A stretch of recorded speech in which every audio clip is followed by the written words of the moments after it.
Good afternoon to all. कैसे हैं सभी लोग?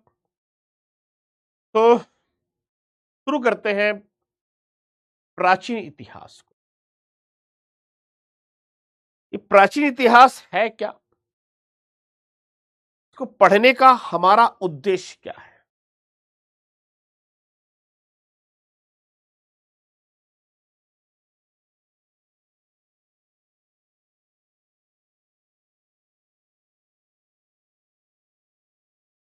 एक मिनट रुकिएगा जरा।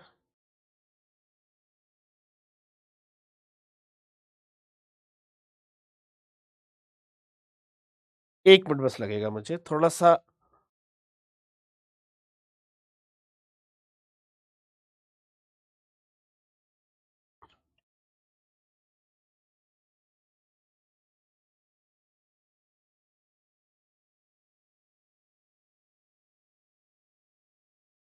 चलिए, तो हम बात करते हैं इस प्राचीन इतिहास की। ये प्राचीन इतिहास क्या है और भाई क्यों पढ़े इसको? प्राचीन इतिहास तो पढ़ने की जरूरत क्या है?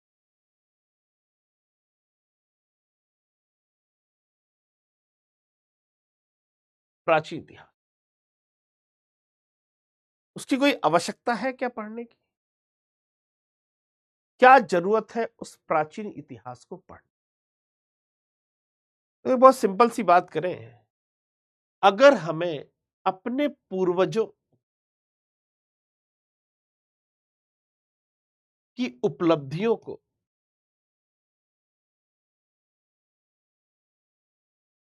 जानना है तो प्राचीन इतिहास पढ़ना। अगर आपको जानना है कि मानव प्रारंभिक युग में कैसे रहता था, मानव का प्रारंभिक विकास कैसे हुआ, इसके लिए आपको प्राचीन इतिहास को पढ़ने की आवश्यकता होगी कि कैसे हम नियंदरथल क्रोगमैनान से होमोसेपियंस तक पहुंचे। इतिहास केवल इतिहास नहीं, इतिहास भूगोल, अर्थव्यवस्था, समाज, राजनीति विज्ञान, कला संस्कृति का अध्याय है।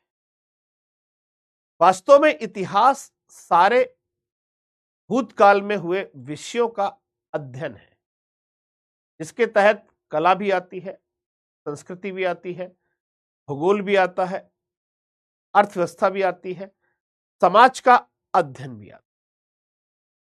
तो इन सब को मिलाकर बनता है इतिहास। ये बात समझ में आ रही है? इन सब को मिलाकर बनता है इतिहास। तो हम प्रारंभिक मानव का प्रारंभिक विकास की बात करेंगे, पूर्वजों की उपलब्धियों की बात करेंगे, और हम अपनी कला की बात करेंगे, संस्कृति की बात करेंगे, ज्ञान विज्ञान की बात कि भारत का ज्ञान विज्ञान कितना श्रेष्ठ था, किस स्तर पर हमारा समाज, हमारी अर्थव्यवस्था और हमारा प्रशासन था। इन सारी चीजों का अध्ययन हम करते हैं इसके तहत। ये लाइन समझ में आ रही है आपको? कोई डाउट? देखो, जो मैं बता रहा हूं ना, इसको नोट कर लो, हो सकता है मेंस में क्वेश्चन आ जाए। प्राचीन इतिहास के अध्ययन का क्या महत्व है, या प्राचीन इतिहास का अध्ययन क्यों करते हैं? मान लो ऐसा कोई प्रश्न आ जाएगा तो क्या करोगे आप? प्राचीन इतिहास का अध्ययन करने का उद्देश्य क्या है? क्यों करते हैं हम प्राचीन इतिहास का अध्ययन? नोट कर लीजिए।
चलिए, तो अब इसमें हम जानते क्या है उसकी बात करते हैं। पहले समझ लो भाई सब कुछ। मानव का प्रारंभिक विकास, कैसे मानव प्रगतिशील हुआ, कैसे उसने कृषि करना सीखी, कैसे उसने वस्त्र निर्माण सीखा, कैसे उसने आवास बनाना सीखा, कैसे उसकी जीवन में बदलाव आए, वो बदलाव समाज के लिए, अर्थव्यवस्था के लिए, धर्म के लिए। अब प्राचीन धर्म भी पढ़ते इसमें, लिए कितने बेहतर थे। फिर हम पढ़ते प्रशासन। प्रशासन कैसा था? राजतंत्र था, लोकतंत्र था, जो भी तंत्र था, क्या वो निरंकुश था कि वो कल्याणकारी था कि जनता का हितैषी था? कौटिल्य कहते हैं, प्रजा के सुख में ही राजा का सुख। वही राजा अच्छा है जो प्रजा का हित चाहता है। कामंदक एक लेखक है, उनकी बुक है नीति सार। कामंदक के नीति सार में, कामंदक के नीति सार में क्या लिखा हुआ है? कामंदक के नीति सार में लिखा है, जैसे एक माली बीज बोता है, उसकी निदाई करता है, गुड़ाई करता है, उसकी सिंचाई करता है, सब काम माली करता है। फिर वो पेड़ बड़ा होता है, फिर उसके फल आते हैं, फिर वो तोड़ता है, खाता है। जो माली सेवा करता है वृक्ष की, वही फल खाने का अधिकारी है। उसी तरह जो राजा जन कल्याण के कार्य करता है, वही राजा कर लेने का अधिकारी है। इस तरह की विचारधारा भारतीय प्रशासन में लागू। जो आज का वर्तमान प्रशासन है, उसकी झलक आपको मौर्य और गुप्त प्रशासन में देखने को मिलेगी। उसकी झलक मौर्य और गुप्त प्रशासन में आपको देखने को मिलेगी। पूर्वजों की उपलब्धियां, उपलब्धियां मतलब होती है जिन पूर्वजों को हम कहते हैं कभी कभी, जो अंग्रेजों ने हमें सिखाया कि बड़े पिछड़े थे, दकियानूसी थे, आधुनिक नहीं। भैया मेरे, आधुनिक तो एक भ्रमक शब्द है। आधुनिक जैसा तो जीवन में कुछ होता ही नहीं है। आधुनिक तो एक भ्रम है। वास्तव में पूर्वज हमसे कहीं आगे थे, जिन्होंने विश्व को, दक्षिण एशिया को एक शानदार सिंधु घाटी के रूप में, हड़प्पा सभ्यता के रूप में नगर नियोजन देने।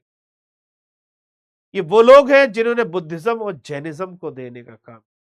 ये वे लोग हैं जो अजंता और की पेंटिंग और एलोरा की मूर्ति कला के शिल्प को आगे ले।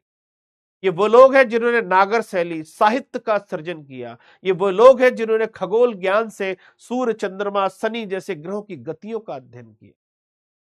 तो हम ये नहीं कह सकते कि हमारे पूर्वज उन्नत नहीं, ये पूर्वज हमारे से उन्नत थे। पर समस्या क्या है भारत में? भारत में समस्या है डॉक्यूमेंटेशन। हमने चीजों का दस्तावेजीकरण नहीं किया, उतना नहीं किया जितना करना चाहिए। दूसरा, हमें प्रोपोगंडा नहीं आता है कि हाँ भाई, किसी ने कोई खोज कर ली तो उसको हम चिल्लाएं, उसका उत्सव मनाएं और पूरी दुनिया को दिखाएं, देखो हमने क्या खोज लिया है। ये हमारे नेचर में नहीं, क्योंकि हमें मानते थे कि जो ज्ञान है वो हमने कुछ स्पेशल नहीं किया। इस पृथ्वी पर जो कुछ मौजूद है, इस पृथ्वी पर जो मौजूद है, हमने केवल उन्हीं को समझा। हमने कोई नया आविष्कार नहीं किया। ये मेरा बौद्धिक नहीं है। हम जो भी करते हैं समाज के लिए, राष्ट्र के लिए, जन कल्याण, मानव के हित के लिए करते हैं। ये हम आर्थिक दृष्टिकोण भारत में वो विकसित नहीं हुआ। वो एकाधिकार, वो नियंत्रणकारी गुण हमारे अंदर पैदा नहीं हुआ। ये मेरा है, ये तेरा ही, हम सबका है, ये भाव है। हम केवल भारतीयता की बात नहीं करते, जो वसुधैव कुटुंबकम की हम जो बात करते हैं, आज हम बोलते जरूर हैं वसुधैव कुटुंबकम, पर हमारे पूर्वज उसको जी रहे थे। हमारे पूर्वज उसको जी रहे थे। जिस हम सेवा त्याग की बात करते हैं, वो हमारे डीएनए में पहले से मौजूद।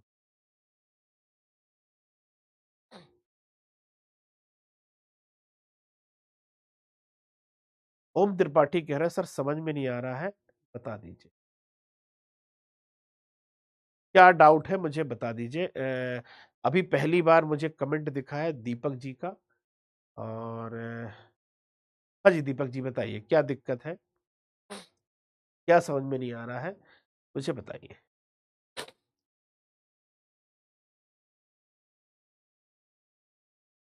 अच्छा, राम किशन ने पढ़ी है, समझ में नहीं आ रहा ओम त्रिपाठी जी। और भैया,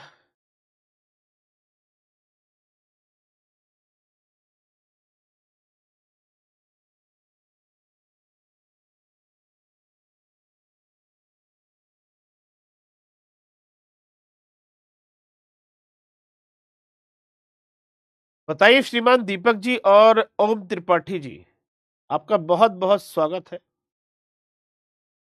ठीक है, ये जरूर बताइए कि क्या है क्या नहीं है, तो मैं जानना चाहता हूं कि आप क्या बता रहे हैं। ठीक, धन्यवाद साबरीन बेगम कि ये बहुत अच्छा एक्सप्लेन किया। सब कुछ बताऊंगा, थोड़ा धैर्य रखेंगे आप लोग। जिनको समझ में नहीं आ रहा वो जरूर बताएं। अरे भाई, सिलेबस बताऊंगा ना, तो समझ में नहीं आ रहा है, बहुत अच्छा पढ़ा रहे हैं, एक बोल रहा बहुत अच्छा पढ़ा रहे हैं, एक बोला समझ में नहीं आ रहा। थोड़ा स्पीड में बढ़िए सर। क्या बात है यार, क्या बात है।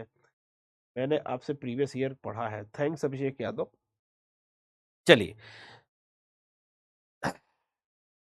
ज्ञानी लोग काफी हैं इस क्लास में, इससे मुझे समझ में आ गया है। ठीक है, अरे भैया मैं सब बताऊंगा, सब बताऊंगा, सब बताऊंगा, सब बताऊंगा सर, सब कुछ समझ में आ रहा है यशवंत। चलिए सर, ऑसम, नैन्सी सिंह कह रहे बहुत मजा आ रहा है। चलिए, थोड़ा सा आप अपने प्रश्नों पर लगाम देंगे, मैं सब कुछ बताऊंगा। ठीक है, तो छोड़ देते इसको, क्योंकि बहुत सारे लोगों को समझ में नहीं आ रहा, ये नोट कर लिया होगा। ठीक है, चलिए जैसा आप कह रहे हैं वैसा बता देते। सबके दिमाग क्या है, मशीन की तरह फिक्स्ड है, घोड़े की तरह वो ऐसा लगा हुआ है, और कुछ सोच नहीं सकते, पहले सिलेबस ही चाहिए, इसके अलावा कुछ नहीं चाहिए। सिर्फ सिलेबस चाहिए और कुछ नहीं जानते हैं। हमने दिमाग में तय कर लिया कि इंट्रोडक्शन की क्लास है तो पहला पॉइंट सिलेबस होगा। सिलेबस से हटके अगर सर ने कुछ बताया ना, समझ में नहीं आ रहा सर, हमारे दिमाग में सिलेबस फीड है।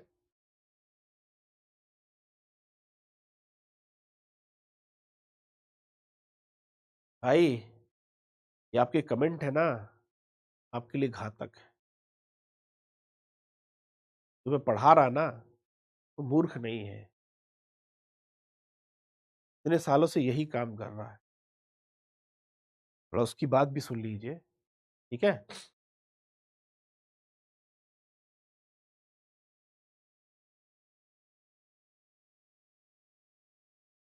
चलिए जिनको समझ में नहीं आ रहा उनके लिए फिर से बता दो।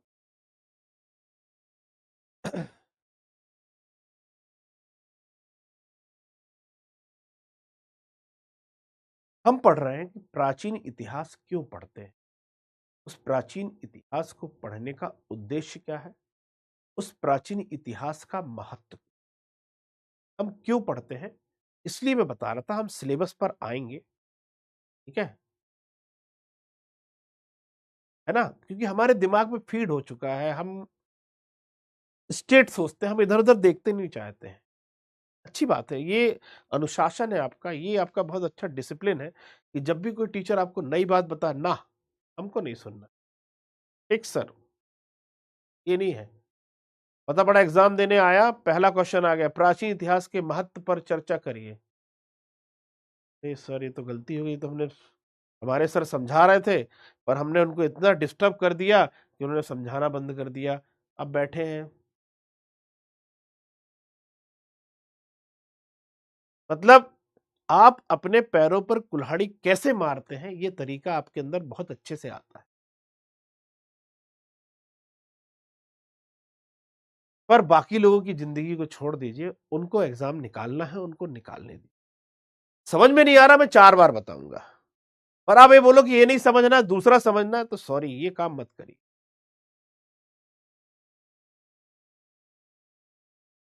ठीक है, तो हम पढ़ते हैं समाज, कैसे हमारे समाज में वर्ण व्यवस्था आई, कैसे जाति व्यवस्था आई, कैसे विभिन्न प्रकार के कार्य करने वालों को जाति में बांट दिया गया कि आप कपड़े का काम करते हैं, आप जूते का काम करते हैं, आप सुगंध बेचने का काम करते हैं, आप तेल बेचने का काम करते हैं। तो हर कार्य के आधार पर समाज में अलग अलग समूह बने। वो समूह कैसे कैसे जाति हुए।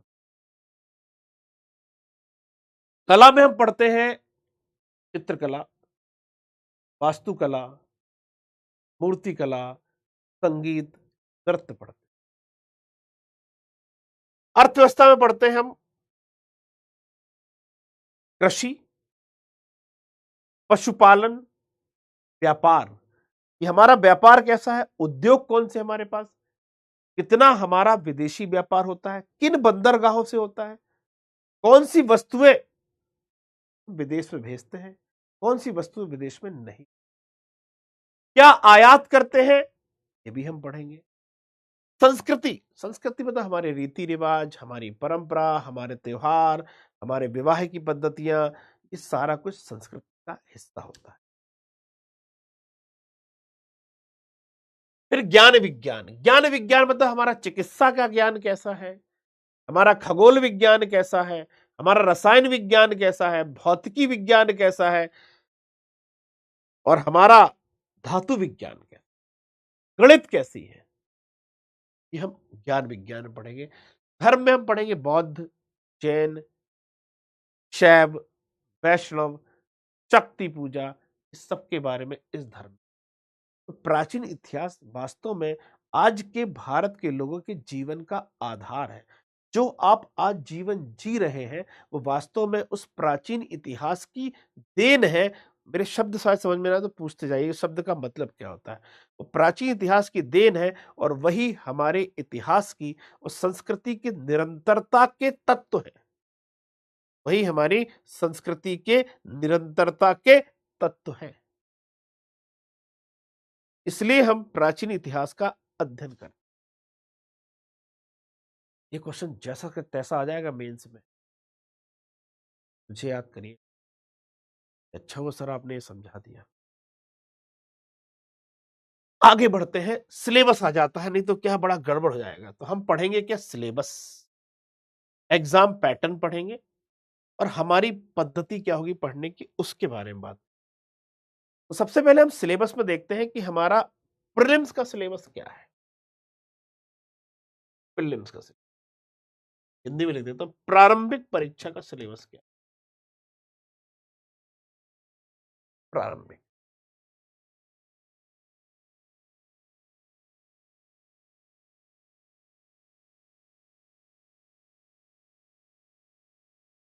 मिस्टर दीक्षित, जब तक आपको समझ में नहीं आएगा हम आगे नहीं बढ़ेंगे, ठीक है। जब तक आपको समझ में नहीं आएगा हम आगे ही नहीं बढ़े, ठीक है। कमेंट बॉक्स में लिखते बस जाना कि सर एक बार और समझा दो, नहीं, पर परेशान मत करना अननेसेसरी। उससे कोर्स का टाइम बढ़ता है। जरूरत हो वो पूछो, जो नहीं है वो क्यों पूछना। चलिए, जनरल स्टडी के GS1 का पेपर जो होता प्रारंभिक परीक्षा, उसमें लिखा है, आपके सिलेबस में क्या लिखा है, भारत का इतिहास और भारत का राष्ट्रीय आंदोलन। भारत का इतिहास एवं राष्ट्रीय आंदोलन, केवल इतना शब्द लिखा हुआ है वहां पर, इतना शब्द लिखा हुआ, क्लियर है, केवल इतना शब्द लिखा हुआ है। इसके जब मुख्य परीक्षा का सिलेबस देखते हैं, मुख्य परीक्षा,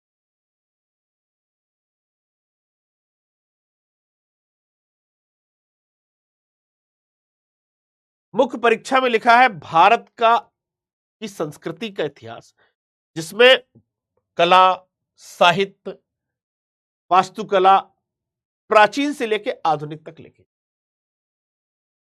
फिर लिखा है आधुनिक इतिहास,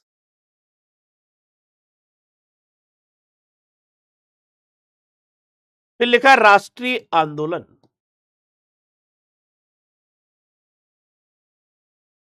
फिर लिखा है आजादी के बाद भारत,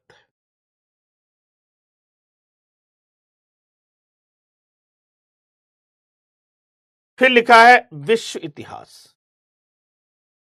ये मेंस के सिलेबस में आना है। अभी मैं केवल ऊपर ऊपर का सिलेबस बता रहा हूं,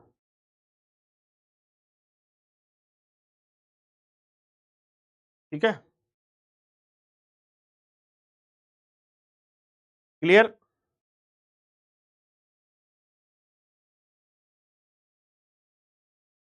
चलिए,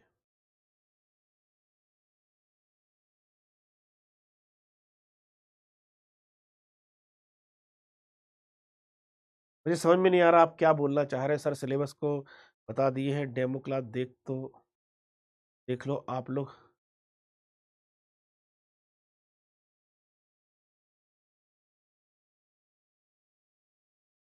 प्लीज यार, पढ़ना हो पढ़ो, नहीं तो बंद कर दो, कोई ऐसा इशू नहीं, ठीक है? तो टेंशन मत लो, रिलैक्स मोड में पढ़ो, ठीक है?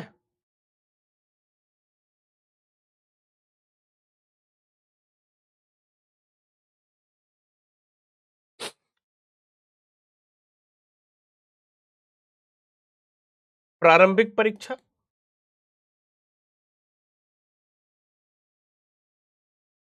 मुख्य परीक्षा,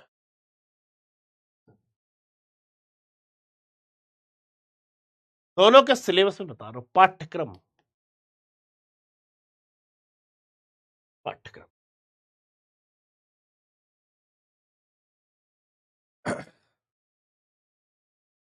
एक चीज बताऊं आपको, पिछले 20 साल से पढ़ा रहा हूं, मैं अपनी तारीफ नहीं कर रहा हूं, बच्चों से पूछ लेना जो पढ़े हैं, बाकी छोड़ देता हूं मैं। जो आपने किसी ने बोला ना कि पीडीएफ से पढ़ा के कोर्स खत्म कर रहे हैं, वो कब किया जाता है खत्म?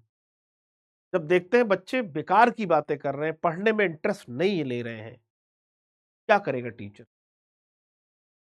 आप टीचर से इतने अच्छे अच्छे प्रश्न करो कि टीचर एक्स्ट्रा बताए आपको, जो परीक्षा में भी आए। आपको ऐसा कुछ करना चाहिए, अननेसेसरी बातें नहीं करना चाहिए। जब मैंने बोल दिया मैं आपको सिलेबस भी बताऊंगा, एग्जाम का पैटर्न भी बताऊंगा, विधि भी बताऊंगा, तो थोड़ा धैर्य भी तो रख ले,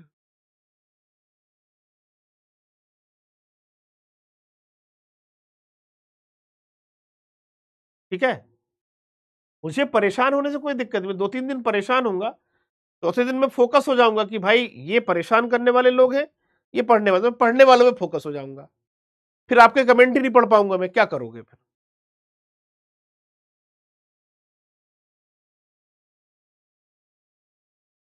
अब देखिए, प्रारंभिक परीक्षा में हमें क्या पढ़ना होगा? पाठ्यक्रम क्या होगा? संपूर्ण इतिहास, संपूर्ण भारतीय इतिहास,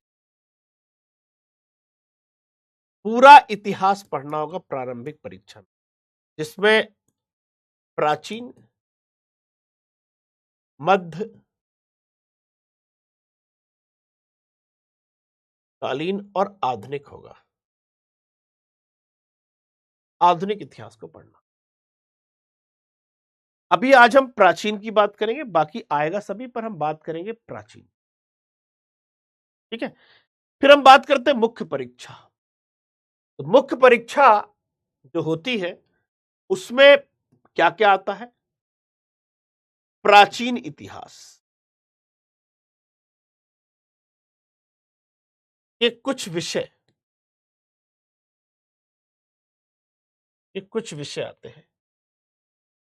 कला एवं संस्कृति आती है,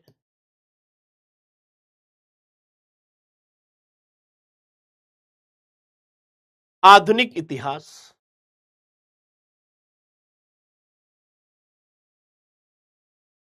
एवं राष्ट्रीय आंदोलन।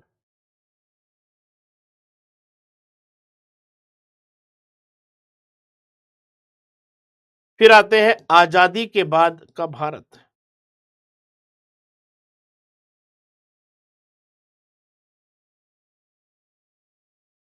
1965 तक। फिर आता विश्व इतिहास।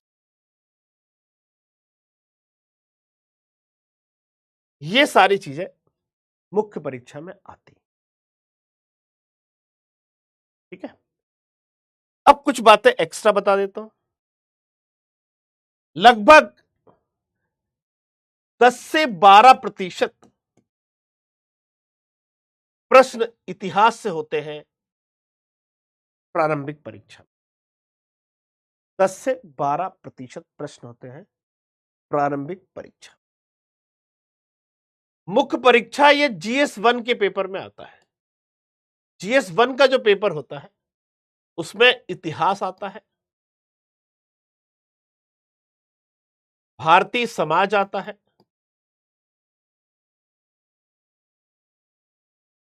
और भूगोल आता है। ये 3 विषय GS1 के पेपर में आते हैं, जिसमें एक विषय इतिहास होता है। जिसमें एक विषय कितने प्रतिशत इतिहास आता है? तो लगभग 33% से 34% इतिहास होता है, या लगभग 60 से 65 अंक का आता है। 60 से 65 नंबर का इतिहास आता है कुल 200 अंक में। क्लियर है?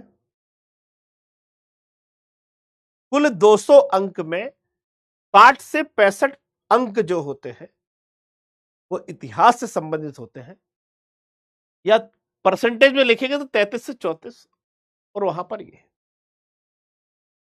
अब हमें सबसे ज्यादा ध्यान किस पर देना चाहिए इन पूरे विषयों में? सबसे ज्यादा जो क्वेश्चन है वो कला संस्कृति है और आधुनिक इतिहास और राष्ट्रीय। आते सभी हैं, पर मुख्य अगर आपको कभी जोर देना पड़े, समय कम बचे, 5 दिन बचे हैं, तो मैं बोलूंगा इन 2 को पढ़ लो, ज्यादातर क्वेश्चन इसमें से आएंगे। ठीक है, ऐसा नहीं कि इसमें से नहीं आएंगे, पर नंबर सबसे ज्यादा ये देने वाले। मतलब 60 से 65 में 40 नंबर करीब, 35 से 40 इन 2 विषयों से हो सकते हैं। समझ में आ रहा है?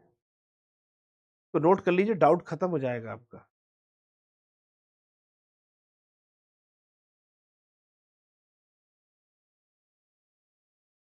कला संस्कृति एवं आधुनिक इतिहास, यानी जिसको इंग्लिश में मॉडर्न हिस्ट्री।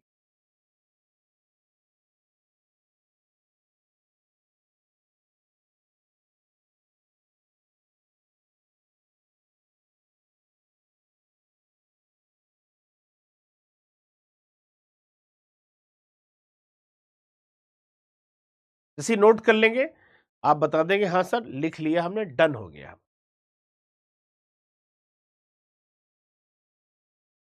ये आपके लिए बहुत इंपॉर्टेंट स्लाइड है।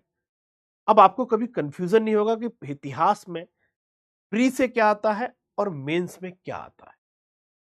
डाउट खत्म है। आप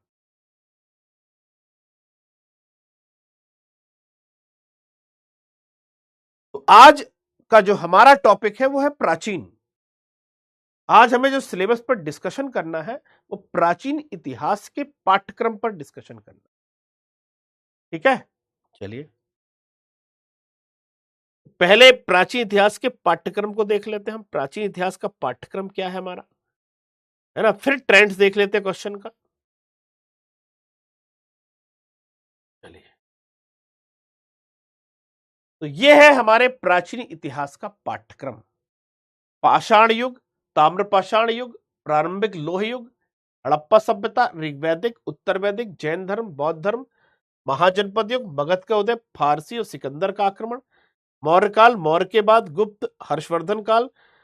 यहां से जो 2 टॉपिक आपने लिखे हैं, इन दोनों टॉपिक को, एक टॉपिक को, ये वाले को, इसको हम पूर्व मध्यकाल कहते हैं।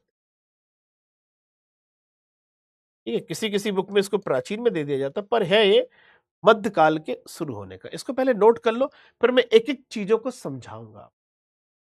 अभी बस समझिए कि सर ये तो किसी भी किताब में मिल जाता है ना। मैं बिल्कुल मानता हूं कि जो मैं पढ़ा रहा हूं वो किताब में ही मिलता है। ना मैं कभी सिकंदर से मिला, ना कभी बुद्ध से मिला, ना कभी जैन से मिला। आप भी किताब पर निर्भर है, मैं भी किताब पर निर्भर हूं। तो पहले इसको लिख लो, फिर मैं इसको आसानी से समझा दूंगा। टीचर का काम क्या है? सरलीकरण करना, एग्जाम ओरिएंटेड पढ़ाना।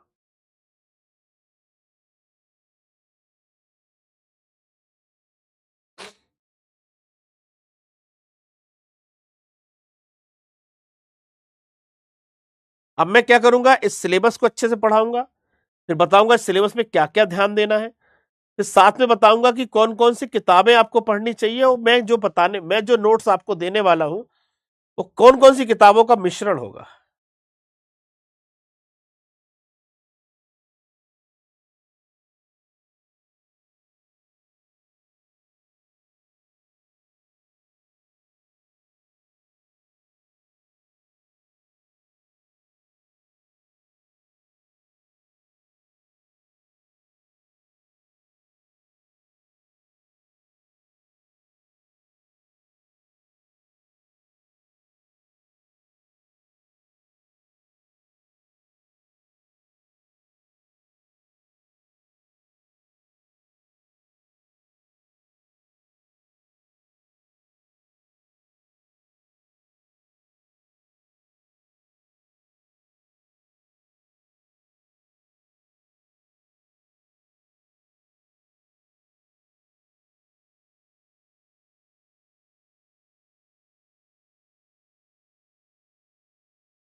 चलिए लिख लिए। कोई पूछ रहा है पॉलिटी नहीं होगी क्या, ये तो आप टेक्निकल टीम से पूछिए, वो ज्यादा बेहतर बताएंगे। मैं तो, मुझे नहीं पता कि आपका पैटर्न क्या है, सिलेबस क्या है, टाइम टेबल क्या है ना। चलिए नोट हो गया। अब एक एक करके जरा बात करते हैं अच्छे से। सबसे पहले हमारा आता है पाषाण युग। इस पाषाण युग को हम पाषाण इसलिए कहते हैं क्योंकि मानव ने अपने जीवन यापन के लिए, अपने खाद्य पदार्थों की आवश्यकता के लिए पत्थरों का प्रयोग किया, पत्थर के उपकरण बनाए, उन उपकरणों के माध्यम से उसका जीवन संचालित होता था, उसका जीवन चलता था। इसलिए इस काल को हम पाषाण युग के नाम से जानते हैं। समझ में आ रहा है? अब बात करते हैं कि पत्थर मिलते कहां हैं। देखो इसमें ब्रेन सिंपल है, कॉमन सेंस लगाएंगे सब पता है। पत्थर नदी के किनारे मिलेंगे या किसी पठारी क्षेत्र में मिलेंगे। इसका मतलब पत्थर जहां मिलेंगे पाषाण काल के मानव वहां निवास करेंगे, क्योंकि भाई जल सबसे महत्वपूर्ण चीज है। बिना पानी के जीवन संभव नहीं है, तो किसी नदी घाटी में रह रहे होंगे इन लोग। दूसरा, अभी ये लोग घर बनाना जानते नहीं है, इसलिए प्राकृतिक आवास के रूप में किसी गुफा में रह रहे होंगे, या धीरे धीरे और सभ्य बन गए होंगे तो किसी पेड़ पर मचान बनाकर रह रहे होंगे जानवरों से बचने के लिए। तो पाषाण युग में जो हमें पढ़ना होता है, वो पढ़ना होता है कि मानव अलग अलग कालखंडों में कैसा जीवन जीता था, शिकार करता था कि कृषि करना सीख गया था, घर बना पाता था कि नहीं बना पाता था, आग उसे पता थी तो आग का प्रयोग करता था कि नहीं करता था, वस्त्र आभूषण का प्रयोग करता था कि नहीं करता था। तो क्या तरीके हैं। तो आप बोलोगे सर ये आपको कैसे पता, या किताब वालों को कैसे पता कि कैसे जीते। देखिए विभिन्न स्थलों की हमने खुदाई की तो पत्थर के उपकरण मिले हैं, उन उपकरणों के आकार, उनकी धार समय समझ में आ गया किसका शिकार कर। दूसरा, इन्होंने जिस गुफाओं में ये लोग रहते थे उन गुफाओं में चित्र बनाए हैं। तो कभी शिकार का दृश्य बनाया है, कभी गाने का, नाचने का दृश्य बनाया है, तो हमें उनकी शौक पता पड़ता है कि अच्छा नृत्य भी करते थे, ये वाद्य यंत्र भी था, अच्छा घोड़े पर भी बैठते थे, जानवर पर भी बैठते थे। ओहो हो, मतलब इस चीज का उनको ज्ञान था, तभी तो उसका चित्र बना पा रहे हैं। तो विभिन्न प्रकार के चित्रों से, पाषाण उपकरणों से, गुफाओं को देखकर हमने अनुमान लगाए हैं कि शायद पाषाण काल का मनुष्य इस तरह का जीवन। पत्थर के बाद हमने लिखा हुआ है ताम्र पाषाण। ताम्र पाषाण का मतलब होता है, दो चीज है इसमें, तांबा और पाषाण। तो मनुष्य ने पहली बार पत्थर के साथ साथ एक धातु का प्रयोग किया, उसे कहते हैं ताम्र। तो मानव द्वारा सबसे पहले प्रयोग की गई धातु कौन सी थी? तांबा।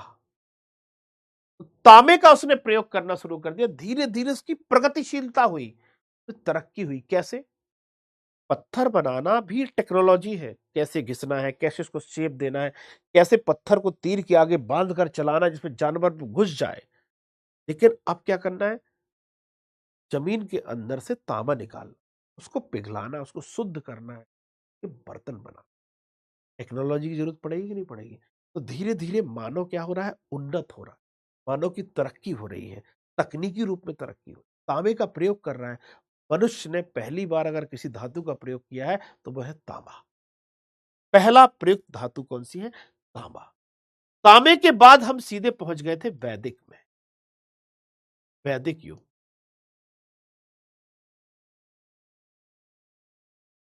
लेकिन जब 1921-22 आया, हमको जानकारी मिली, रुको रुको रुको भाई, वैदिक ऐसे नहीं आ गया, बीच में एक और युग है। उस युग का हमने नाम दे दिया हड़प्पा सभ्यता। वैदिक डायरेक्ट नहीं आया, ताम्र के बाद हड़प्पा आई है, हड़प्पा के बाद वैदिक। ये हड़प्पा सभ्यता इतनी खास क्यों है? देखिए, हड़प्पा दक्षिण पूर्व एशिया की विकसित उन्नत नगर नियोजन वाली सभ्यता।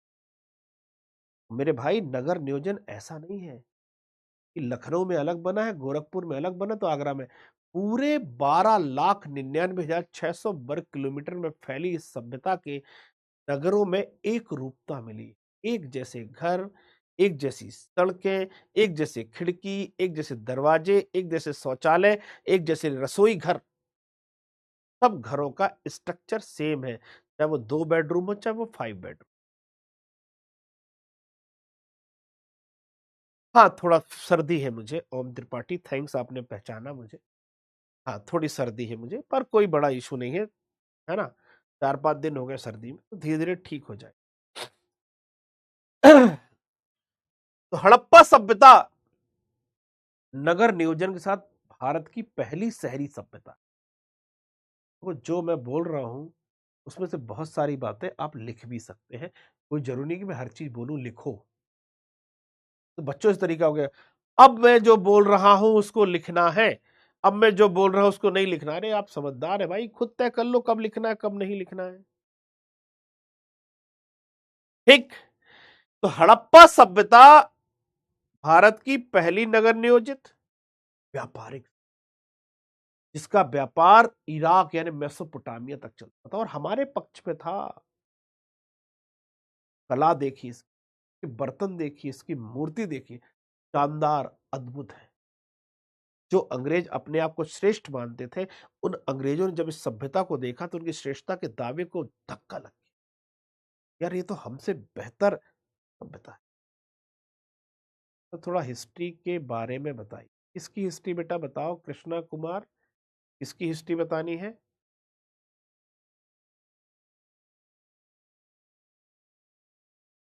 किसकी हिस्ट्री बतानी है? कमेंट में लिखो बेटा, किसके बारे में बताना हिस्ट्री, थोड़ा हिस्ट्री के बारे में। क्या हिस्ट्री के बारे में?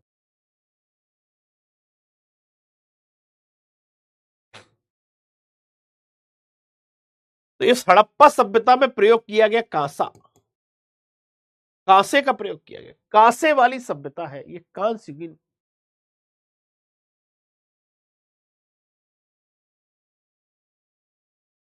अच्छा, थोड़ा तेज बोलिए। अरे वाह, आवाज नहीं आ रही क्या मेरी? सर एक्सप्लेन कर दीजिए, जैसे शुरुआत में पढ़ा रहे थे। ये आप पहले व्यक्ति जिनको शुरुआत का अच्छा लगा। या इस आपको मैं एक एक चीज एक्सप्लेन ही तो कर रहा हूं, और क्या कर रहा हूं? मतलब मैं लिखूं ऐसा कि क्या क्या है?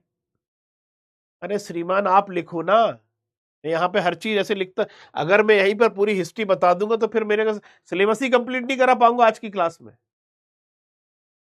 भैया, इस पाषाण काल को मैं कल अच्छे से डिटेल में पढ़ाऊंगा, उसके बाद ये पढ़ाऊंगा, उसके बाद ये पढ़ाऊंगा, डिटेल के साथ पढ़ाऊंगा, और बहुत सारे डिटेल में बताता भी जा रहा हूं।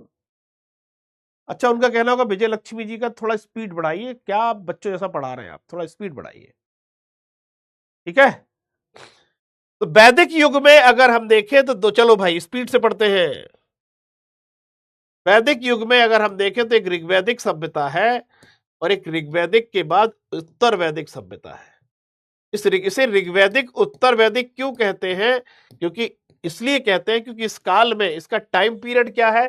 वैदिक युग आया है 1500 से लेकर 600 बीसीई तक।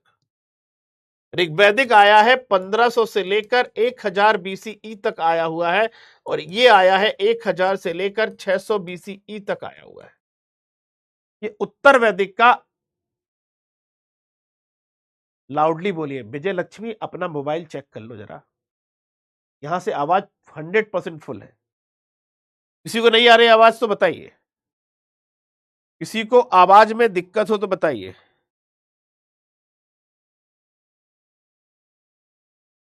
कितने लोगों को आवाज में दिक्कत है? जिनको दिक्कत है वो अपने मोबाइल को चेक कर ले, ठीक है?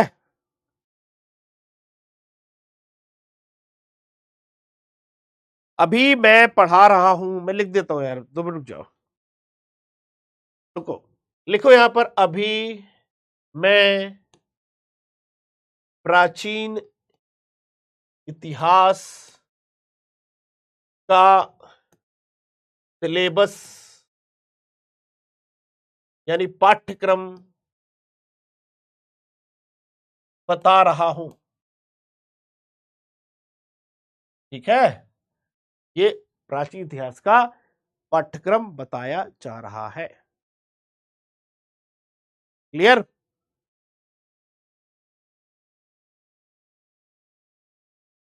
मैं अभी इतिहास का डिटेल नहीं बता रहा हूं कृष्ण कुमार जी, अभी मैं सिलेबस बता रहा हूं।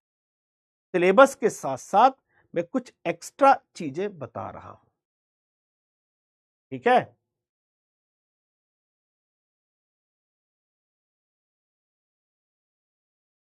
तो ऋग्वैदिक काल में ऋग्वेद की रचना हुई।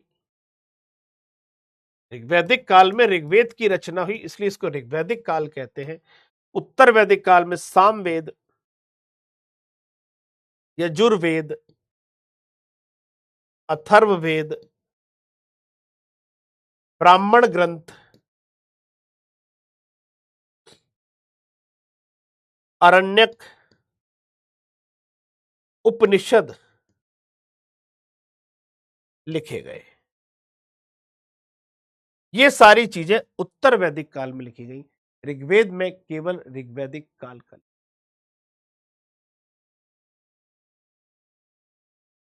ये नोट कर लिया है? समझ में आ रहा है आपको?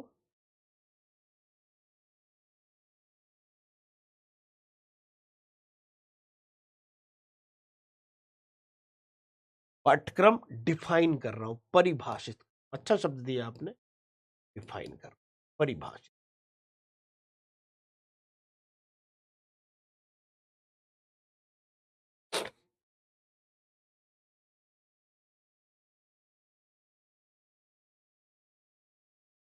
चलिए, नोट कर लिया होगा आपने।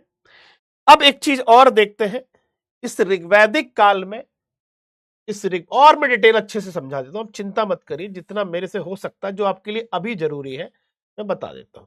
ऋग्वैदिक काल में आर्य यहां रहते थे, ये ऋग्वैदिक काल के आर्यों का क्षेत्र है,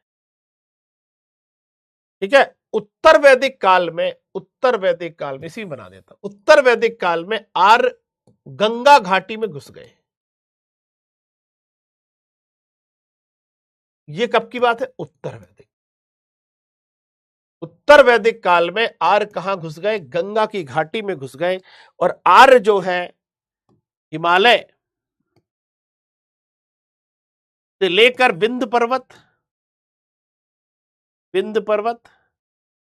और यहां गंडक नदी से लेकर सिंधु नदी के बीच में रहने लगे। ये उत्तर वैदिक काल के आर्यों का क्षेत्र बन गया।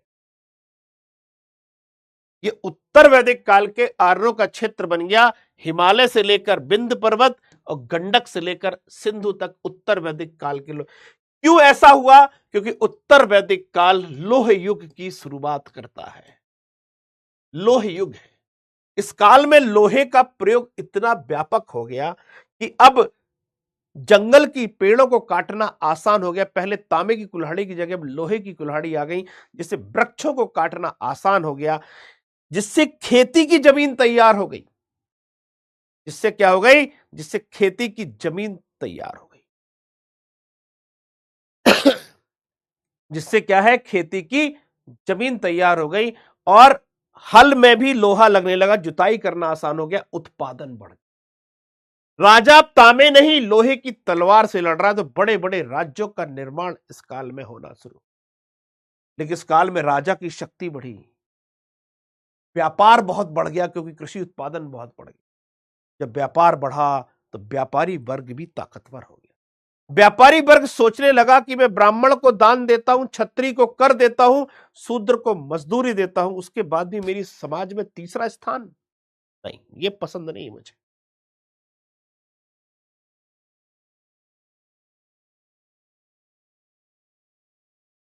बात समझ में आ रही है? क्या है ये सब? मेरी पोजीशन तीसरी क्यों? वो विद्रोह करने, ऊपर से ज्यादा पैसा यज्ञों पर खर्च होगा, लोग यज्ञों का विरोध करें, इस व्यवस्था का विरोध करेंगे।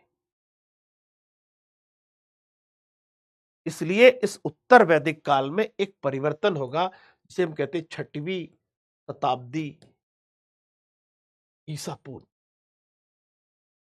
इस पूरी अव्यवस्था के खिलाफ धार्मिक आंदोलन होंगे। धार्मिक आंदोलन, इस धार्मिक आंदोलन में हम पढ़ेंगे बुद्ध, जैन और थोड़ा बहुत अन्य के बारे में। ये क्यों आए, ये क्यों आए और लोगों ने इस बुद्ध और जैन को स्वीकार क्यों किया। दीपक कुमार पूछ रहे हैं आर्य कौन है। दीपक कुमार, आर्य शब्द का किसी जाति से संबंध नहीं है, आर्य का संबंध किसी प्रजाति से नहीं है। आर्य शब्द का अर्थ है जो श्रेष्ठ लोग हैं, जो अच्छे लोग हैं, वो आर्य हैं। आप भी आर्य हो, मैं भी आर्य हूं, हम सब आर्य हैं। ठीक है। तो धार्मिक आंदोलन शुरू हुए इसी समय। अब देखना भाई ध्यान से, ऋग्वैदिक काल में जहां छोटे छोटे राज्य होते थे, इन राज्य को जन कहते थे। अब राज्य बड़ा हो गया तो वो जनपद कहला गया। पहले उसको जन कहते थे, अब राज्य और बड़ा हो गया तो उसको महाजनपद कह दिया। अब तलवार के बल पर, अरे तुम भाई तांबे की तलवार लियो, मैं लोहे की लियो, कहां तक जीतोगे तुम? जिनके पास लोहा था वो धीरे धीरे आगे बढ़ने। तो इस काल में हमें महाजनपद भी पढ़ना है। महाजनपद, ये महाजनपद का काल है और इसी महाजनपद में होगा मगध। मगध का उदय होगा। अब प्रश्न उठेगा मगध का ही उदय क्यों? अरे इतने सारे राज्य हैं, मगध ही क्यों ताकतवर बना? मगध ही ताकतवर क्यों बना? मगध ही क्यों ताकतवर बना? लोहा था भाई उसके पास, विशाल सेना थी, हाथी थे, पैसा था, नदियों की भूमि पर बसा हुआ था।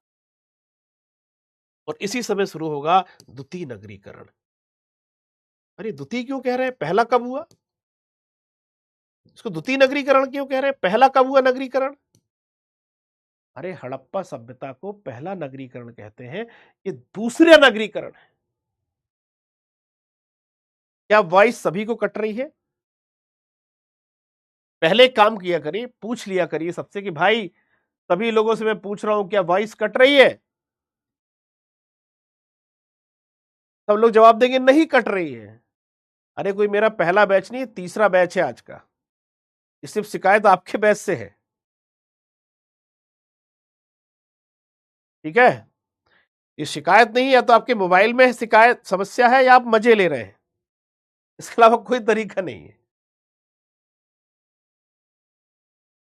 ठीक है, चलिए, तो मगध का उदय इस काल में होगा। ये नोट कर लिया, जैसा मैंने बनाया बिल्कुल वैसे ही नोट करिए आप। और ये इतना बेसिक है, अगर आपको ये चीजें समझ में आ गई ना, कनेक्शन, कनेक्टिविटी, तो आपको पूरी हिस्ट्री आसानी से याद हो जाए।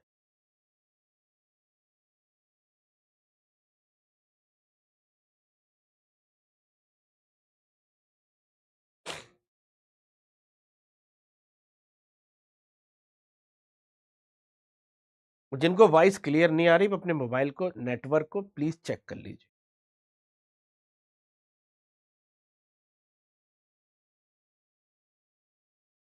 चलिए, हो गया है। अब आते हैं मगध। तो मगध का उदय, मगध का उदय।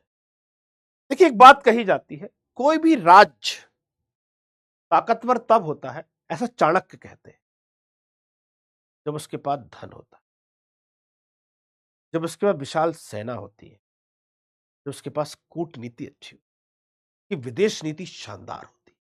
अगर किसी राज्य की तीन ताकत मजबूत है तो वो राज्य आगे बढ़ जाता है, और ये सारी बातें मगध पर फिट होती। गंडक, सोन, गंगा, पुनपुन, इन नदियों के क्षेत्र में बसा उपजाऊ भूमि, बढ़िया टैक्स मिलता, जंगल है, हाथी मिलते हैं, और सेना का अग्रिम भाग हाथी होते थे। शानदार राजा है, शानदार नेतृत्व मिल रहा है, प्रजा में आपस में अच्छा मेल है, सेना में भर्ती करने के लिए बहुत सारे नौ युवक तैयार हैं। तो इन सारी चीजों ने मगध को आगे बढ़ने का बहुत बड़ा मौका दिया। समझ में आ रही बात आपको? नैन्सी, क्या रिपीट करना मुझे बता दीजिए, मुझे समझ में। कभी भी कोई लिखे ना कि प्लीज एक बार रिपीट करिए, तो क्या रिपीट करें? पहली स्लाइड, दूसरी स्लाइड, तीसरी, एग्जैक्ट लिखना सीखिए।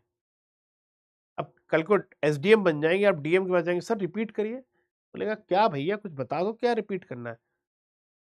सर ये रिपीट करना है, तो एक बार में बोल देते ये रिपीट करना है, क्यों दो दो बार टाइम खराब करते हो?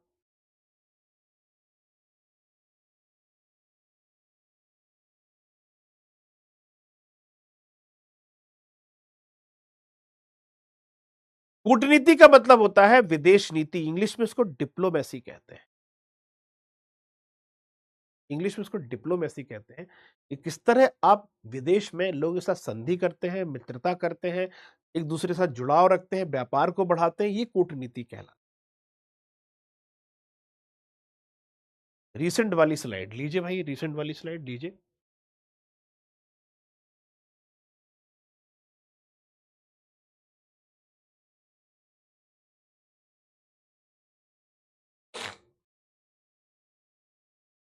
जागकर पढ़िए विजय लक्ष्मी यादव।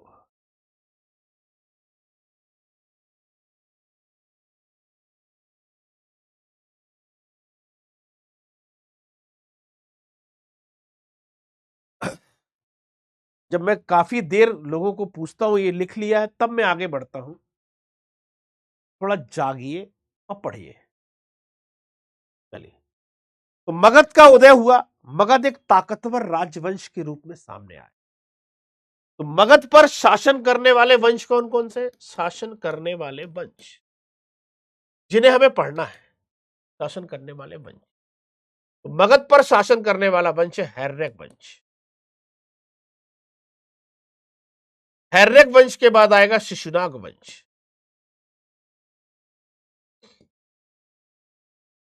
शिशुनाग वंश के बाद आएगा नंद वंश। नंद वंश के बाद आएगा मौर्य वंश। इन्होंने मगध पर शासन किया, हैर्यक ने, शिशुनाग ने, नंद ने। ठीक है। पर वास्तव में पूरा मगध कब पूरा भारत बन गया? मगध का एक ऐसा वंश जिसने पूरे भारत पर अधिकार किया, वो था मौर्य। मौर्यों ने मौर्यों ने मौर्यों ने पूरे भारत को एक कर, इसलिए मौर्य वंश भारत का पहला अखिल भारतीय साम्राज्य का। और ये काम करने में सबसे बड़ा योगदान चंद्रगुप्त मौर्य और अशोक का। सबसे बड़ा योगदान चंद्रगुप्त मौर्य और अशोक। अनुज बाबू, जब हम हड़प्पा और आर्य पढ़ेंगे मैं आपके सारे प्रश्नों का जवाब दूंगा, क्योंकि ये प्रश्न इतना बड़ा है इसका उत्तर कि हमारा सिलेबस नहीं हो पाएगा।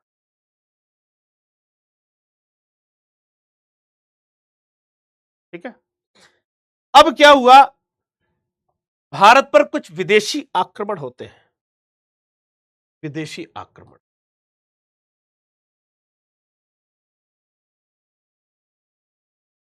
एक आक्रमण होते हैं मौर्यों के पहले, मौर्यों के पहले, और एक होते हैं मौर्यों के बाद, मौर्यों के बाद, मौर्यों के। तो मौर्यों के पहले जो विदेशी आक्रमण होते हैं वो उनमें दो भागों में बांट सकते हैं, एक ईरानी आक्रमण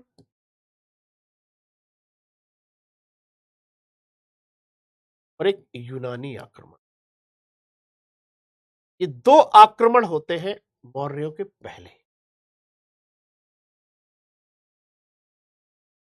ठीक है। ये मौर्यों के पहले दो आक्रमण होते हैं। मौर्यों के बाद विदेशी आक्रमण की बात करें तो हिंद यूनानी, शक, पहलव, पहलव, कुषाण, इनके भारत पर आक्रमण होते हैं मौर्यों के बाद। तो प्रश्न उठता है कि इस समय कोई वंश नहीं थे क्या? हाँ थे ना भाई।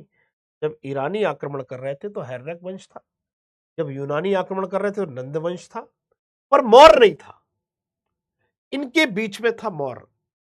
और आपको बताएं, जब जब भारत पर ताकतवर वंशों का शासन रहा है, जब जब भारत पर ताकतवर वंश रहे हैं, जब जब भारत की एक ही राज्य रहा है, जब जब भारत में केंद्रीकरण रहा है, तब तब किसी विदेशी ने भारत पर आक्रमण नहीं किया। जब तक भारत एकजुट रहा है तब तक किसी ने विदेशी ने आक्रमण नहीं किया। जब भारत बिखर गया, कई राज्यों में टूट गया, विकेंद्रीकरण हो गया, तभी भारत पर विदेशी आक्रमण। इसलिए अगर आपको विदेशों से रक्षा करनी है भारत की, तो भारत का केंद्रीकरण जरूरी।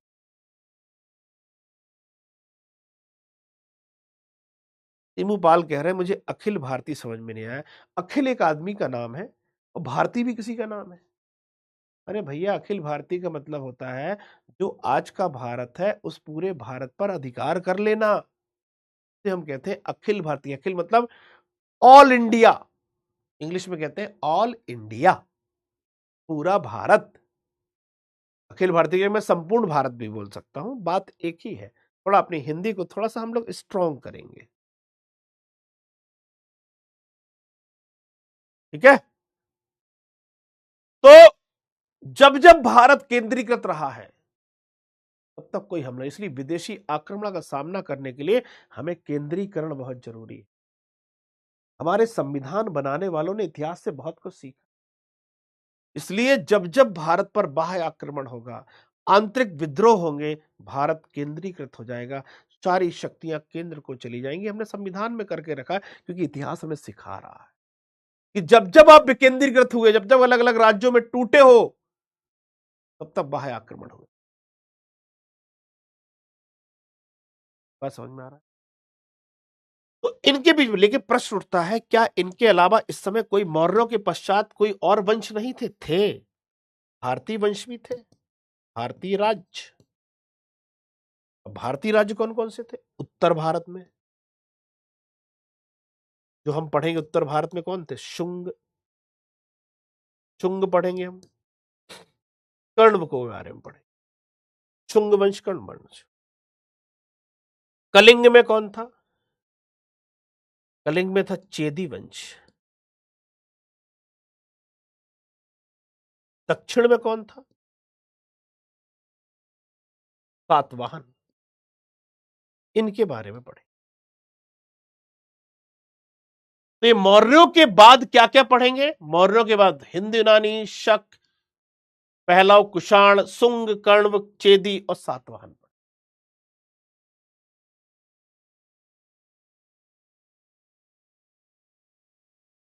तो नोट कर लीजिए, मैं समय दे रहा हूं विजय लक्ष्मी।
चलिए आगे चलते हैं।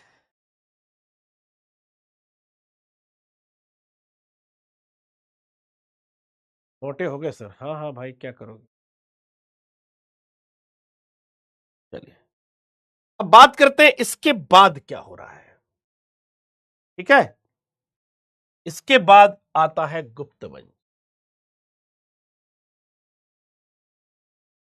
जिस समय गुप्त वंश भारत पे है, उत्तर भारत में गुप्त शासन कर रहे हैं गुप्त वंश।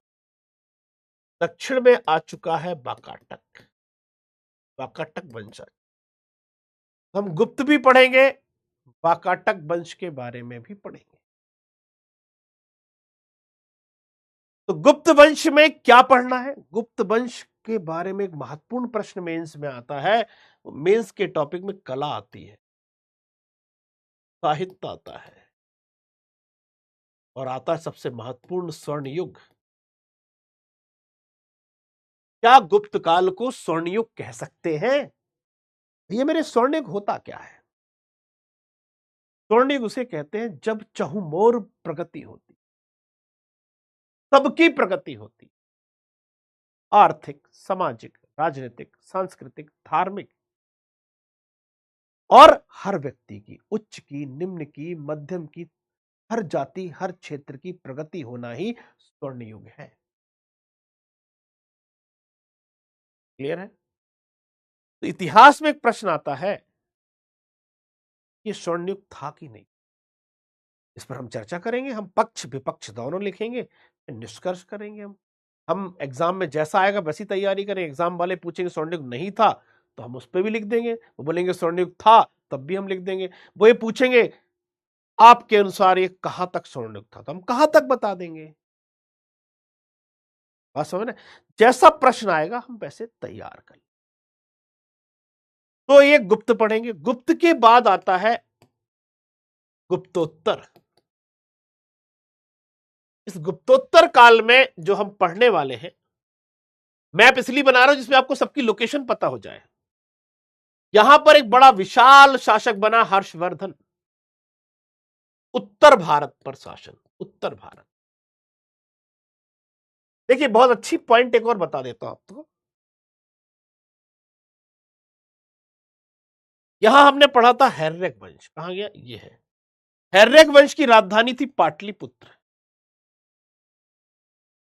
इसकी राजधानी पाटलिपुत्र, इसकी राजधानी पाटलिपुत्र, इसकी राजधानी पाटलिपुत्र।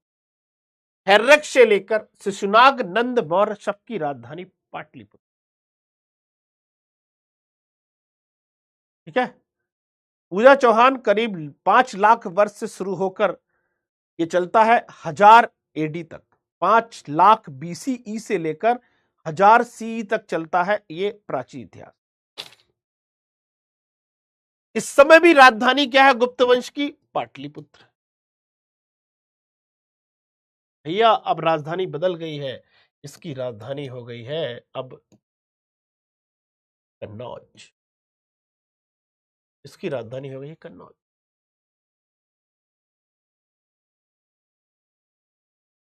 ठीक है जी। टेम्पल भी गुप्ता में थे, आएंगे अपन पढ़ेंगे सब। वो हम निखिल गुप्ता वो हम आर्ट एंड कल्चर में पढ़ लेंगे। तो अब परिवर्तन होकर हो गई है कन्नौज, और यहां पर वंश है मैत्रक वंश। यहां पर है बादामी चालुक्य,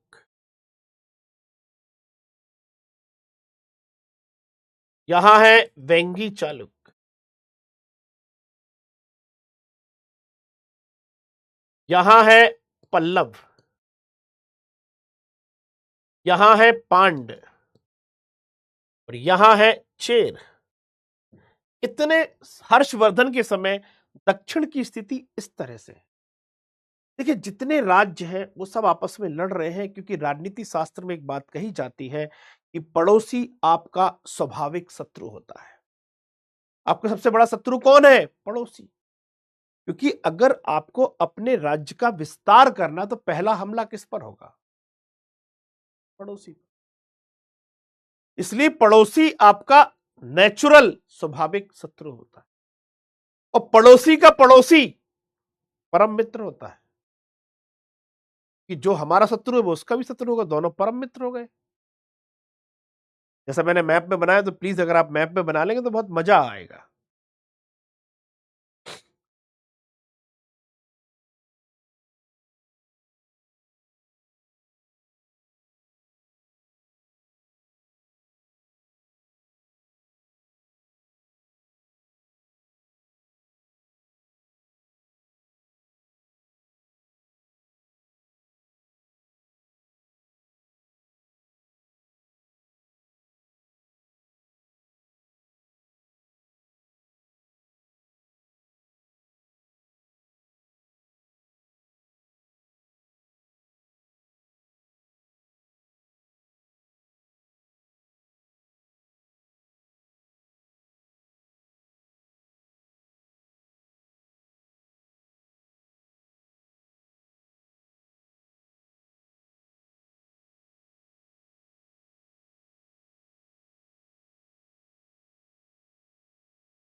चलिए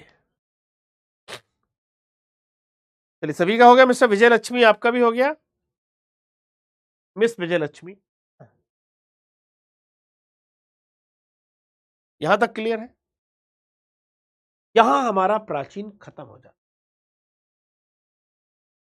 यहां हमारा प्राचीन खत्म हो जाता है। पर एक टॉपिक बचता है, वह है संगम युग एवं दक्षिण भारत। ये टॉपिक बचता, ठीक है? संगम युग और दक्षिण भारत। संगम युग, ये युग जो होता है वो 300 BCE से लेकर 300 CE तक है। प्रश्न उठता है, संगम क्यों कहते हैं इसको? संगम मतलब क्या? संगम मतलब होता मिलना। संगम होता नदियों का संगम, गंगा मिल गई यमुना से संगम, गंडक मिली गंगा से संगम, राम गंगा मिली गंगा से संगम, ठीक है?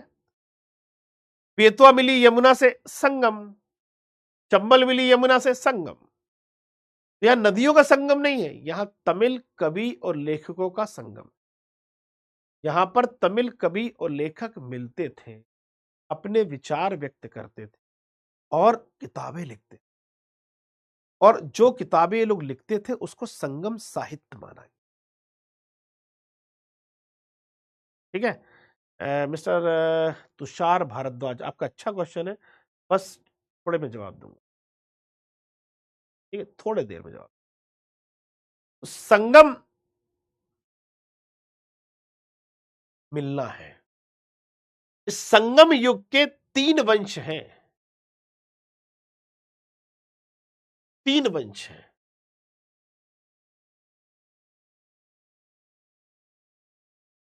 मैप पे बना देंगे तो लोकेशन पता रहेगी आपको। चोल, पांड और चेर, ये 3 वंश हैं।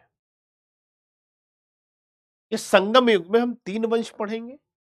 संगम साहित्य पर थोड़ा सा ध्यान देंगे, और संगम संस्कृति की बात करेंगे। ये पढ़ेंगे, ये मेंस में भी आ जाता है, संगम साहित्य, संगम। बस 2 सवालों के जवाब देने हैं, एक भारत तुषार भारद्वाज का, एक निशांत गोस्वामी। BCE क्या होता है मैं बिल्कुल बता दूं। संगम का टाइम पीरियड लिखा, तो टाइम पीरियड 300 BC से लेकर 300 CE लिखा ना मेन का। अब बात करते हैं दक्षिण भारत, थोड़ा अलग पेज पे करेंगे दक्षिण भारत, इसको नोट कर लीजिए कि थोड़ा सा थोड़ा बड़ा स्लाइड चाहिए, लिख लो इसको मैं। चलो अब तक बीसी बता देता हूं। देखिए अभी चल रहा है 2025, फिर हम जाएंगे 2000 पर, फिर जाएंगे 1000 पर, फिर जाएंगे 500 पर, फिर जाएंगे 100 पर, फिर जाएंगे 1 पर क्या इसके पहले दुनिया नहीं थी? आज से 2025 साल पहले दुनिया नहीं थी क्या? थी। तो फिर हम इसके पहले वाले समय को क्या कहेंगे? एक्चुअली इस समय को कहते हैं सीई, कॉमन एरा। कुछ लोग इसे क्रिश्चियन एरा भी कहते हैं। तो ये इस 1 साल पहले, 100 साल पहले को क्या कहें, 300 साल पहले वाले को क्या कहें, क्या नाम दें? तो हमने नाम दे दिया बिफोर कॉमन एरा। इससे एक, इसको सी कहते हैं। इसके 1 साल पहले बिफोर कॉमन, 100 साल पहले बिफोर कॉमन एरा, 300 साल पहले बिफोर, इसके 300 साल पहले, इस लाइन के 1 साल पहले, इसके 100 साल पहले, इसलिए बीसी। समझ में आ गया? क्लियर है? कोई डाउट है इसमें? बहुत बढ़िया। चलिए अब दक्षिण भारत की बात।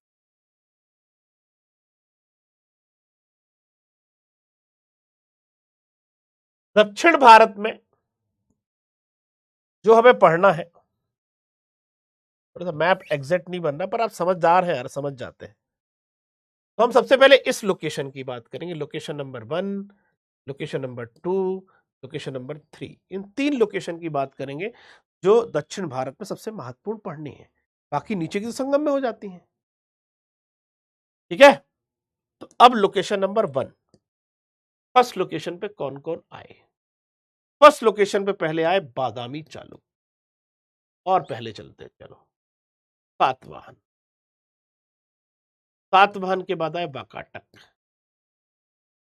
वाकाटक के बाद आए बादामी चालुक्य,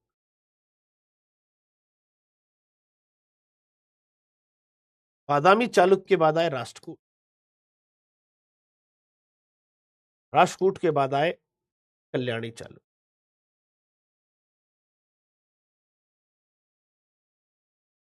ये जो मैं बना रहा हूं ना, जादू है। सॉरी मैं अपनी तारीफ नहीं करूं, क्योंकि कई बार एग्जाम में पूछ लेते राष्ट्रकूट के पहले कौन थे, राष्ट्रकूट के बाद कौन थे, सब यही उत्तर मिल रहा आपको। ये 1 नंबर में। ठीक है? 3 नंबर में क्या है?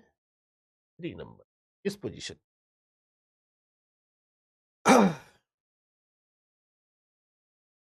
चोल,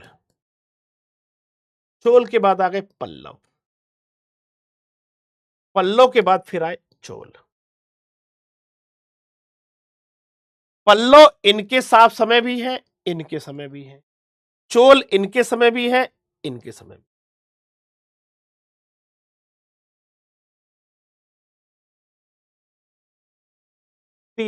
2 नंबर, 2 नंबर पर आ गए वेंगी चालुक्य।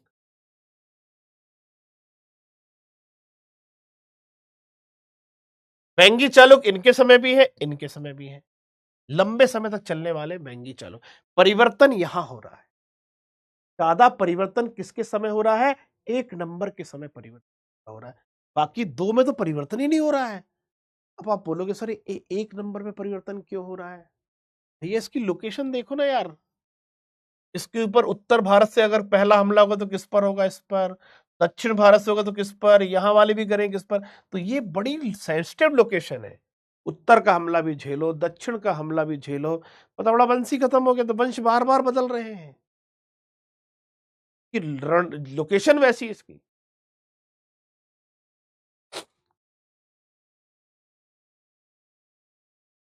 चलिए नोट कर लिया आपने।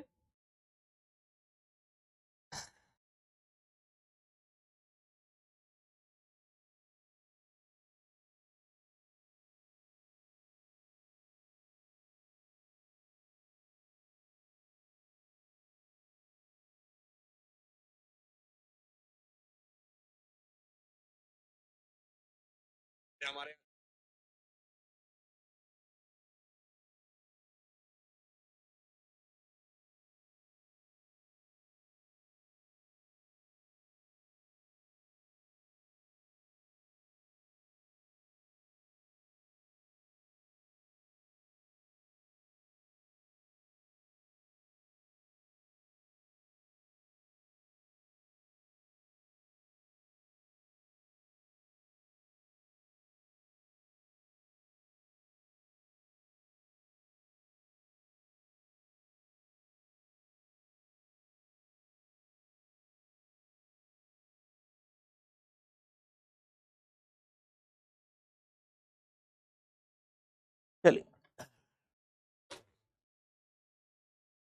एक टॉपिक और होता है जिसे हम पूर्व मध्यकाल कहते हैं,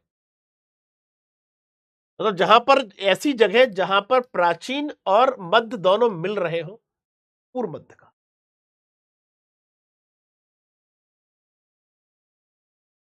इस पूर्व मध्यकाल में आता है राजपूत काल। ये होता है 800 से लेकर 1200 तक, पूर्व मध्यकाल के नाम से जाता। इस पूर्व मध्यकाल में हम पढ़ते हैं गुर्जर प्रतिहार, पाल और राष्ट्रकूट।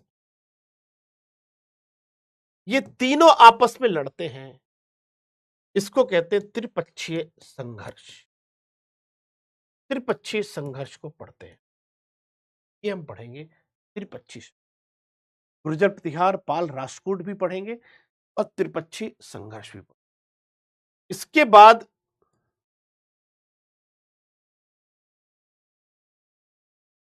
अब मेरे से एग्जैक्ट मैप बनता नहीं है, आप समझ जाइए कि क्या समझाना चाह रहा हूं मैं, ठीक है। यहां पर आता है सोलंकी वंश, सोलंकी। यहां आते हैं परमार, यहां आते हैं कलचुरी, यहां आता है गहड़वाल, यहां आता है सैन वंश, यहां आता है चौहान, यहां आता है कश्मीर का राज्य। एक वंश छूट गया है, जगह है छोटी सी जगह चंदेल। ये हम और पढ़ेंगे राजपूत। नोट कर लीजिए, ये प्राचीन का सिलेबस खत्म, प्राचीन का सिलेबस खत्म।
चलिए तो आगे चलते हम।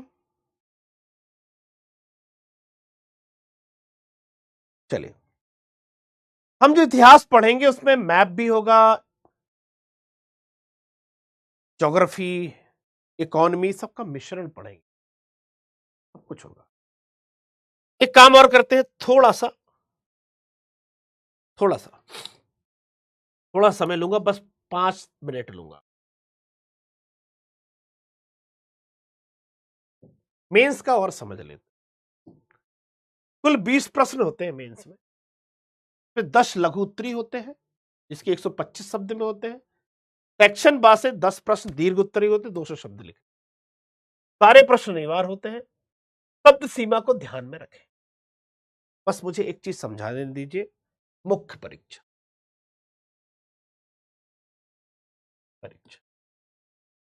10 प्रश्न, 8 अंक, 10 गुणित 8 80 अंक, 10 प्रश्न 12 अंक, 10 गुणित 12 120 अंक, कुल 200 अंक। ये 200 अंक का पेपर। इस 200 में से 60 से 65 अंक इतिहास के हो। आउट ऑफ 200 60 से 65 इतिहास के। सेक्शन ए, खंड आ में 10 प्रश्न होते हैं, 125 शब्द लिखने होते हैं। खंड बा में, खंड बा मतलब सेक्शन बी, 10 प्रश्न होते हैं, 200 शब्द में लिखना होता है। 10 प्रश्न 200 शब्द, मतलब 10 गुणित 200, 2000 कर रहा हूं मैं, 2000 शब्द यहां लिखने हैं, और 10 गुणित 12 125, तो 1250 यहां लिखने।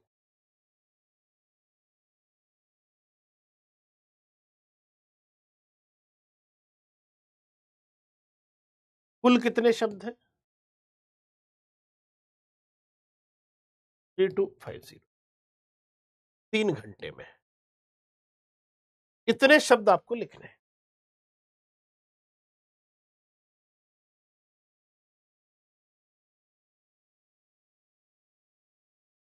क्या पूछा सर, इसमें 50% बच्चे वर्किंग है, प्लीज इस क्लास को सिर्फ 1:30 बजे तक रखिएगा। कोशिश करता हूं, अगले 2-3 दिन मैंने बात की है, मॉर्निंग में बैच रख लूंगा, ठीक है, बिल्कुल अर्ली मॉर्निंग।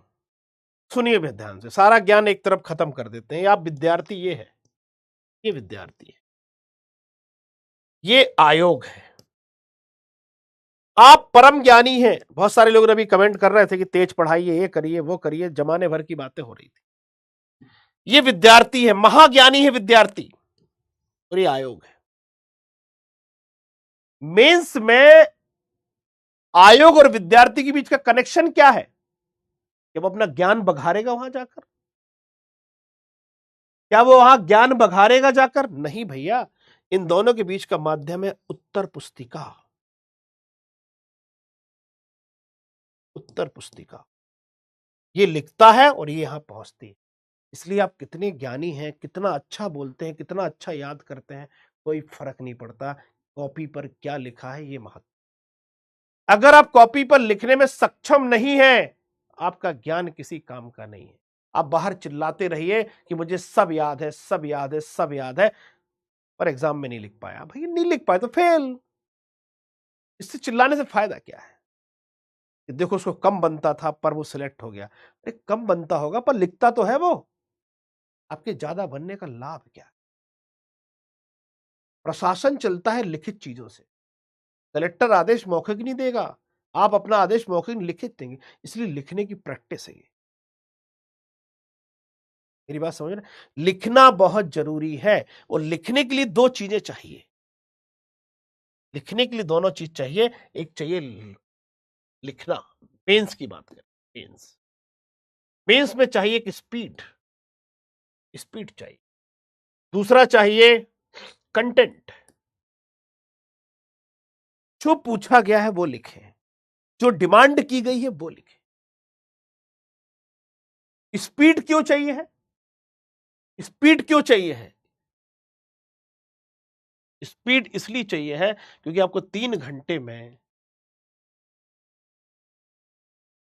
3250 शब्द लिखने हैं, या 1 घंटे में 1100 शब्द लिखने, या 1 मिनट में 18 शब्द लिखने।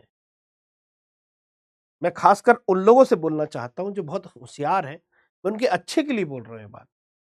अगर आपको सब याद है, लेकिन अगर आपकी स्पीड नहीं है तो स्पीड बढ़ा लो। तो सब बनता हुआ 20 में से पता पड़ा 8 क्वेश्चन छोड़कर, और जबकि वो 8 बन रहे थे आपसे।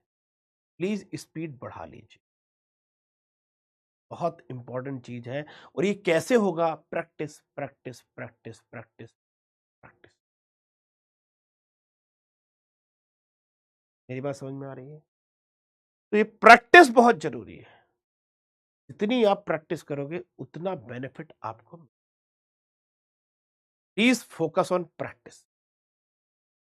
प्रैक्टिस पर फोकस करो। वो कैसे करनी है हम आपको क्लास में। अपने भ्रम को दूर करो कि हमें सब याद है। ना ना ना, जो कॉपी में लिखा वही,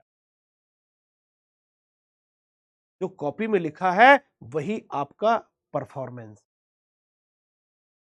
ठीक है, बाहर आके चिल्लाना मैं 6 मारता हूं 4 मारता हूं, ग्राउंड में जो कर रहा है ना वही असली सत्य है। इस पर फोकस करिए मेंस पर। वैसे मैं आपको कुछ क्वेश्चन एज अ गिफ्ट दे रहा हूं जिससे आप इस प्रीलिम्स के पैटर्न को समझ सके।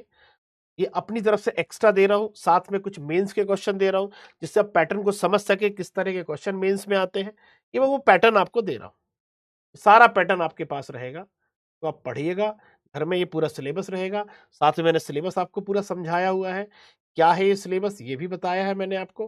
ठीक है, साथ ही साथ मैं एक्स्ट्रा भी दे रहा हूं, प्राचीन भारत में मुख्य परीक्षा से क्या आता है ये भी मैं आपको एक्स्ट्रा दे रहा हूं। इसको भी घर पे आराम से नोट करिए, पीडीएफ में मिलेगा। नगर नियोजन दे रहा हूं आपको, क्या क्या आता है मेंस में, प्राचीन से क्या क्या मेंस में आता है। तो इतने टॉपिक मेंस में आते हैं जितने मैंने लिखे, जितने मैंने लिखे हैं ये उतने टॉपिक मेंस में आते हैं। इन टॉपिक को अच्छे से कर लीजिए, जब भी मैं पढ़ाऊं तो याद रखें। देखिए इसमें से लेकिन कुछ चीजें सोचिए, समझिए जरा। मौर्य कला, गंधार मथुरा मूर्ति कला, गुप्त कला, ये मैं प्राचीन में नहीं पढ़ाऊंगा, जिनको मैंने गोले बनाए हैं ये हम पढ़ेंगे कला संस्कृत। फिर आप बोलेंगे सर यहां क्यों लिख दिया आपने, वही लिख देना था। भैया मैंने इसलिए लिख दिया है कि यहां मैं उसका परिचय करा दूंगा आपको कि ये बला है क्या, ये चीज है क्या, वो करा दूंगा। पढ़ाऊंगा एक्स्ट्रा कला संस्कृति। तो आज के लिए आपने धैर्यपूर्वक सुना, बहुत बहुत धन्यवाद। अभी भी कोई डाउट है तो आपका वेलकम है। अगले 3 क्लास में हमारे डाउट खत्म हो जाने चाहिए बेकार के, कि सर पीपीटी से पढ़े, पीडीएफ से पढ़े, नोट्स कौन से ले, ये क्या करें वो क्या करें। लीव इट यार, ठीक है।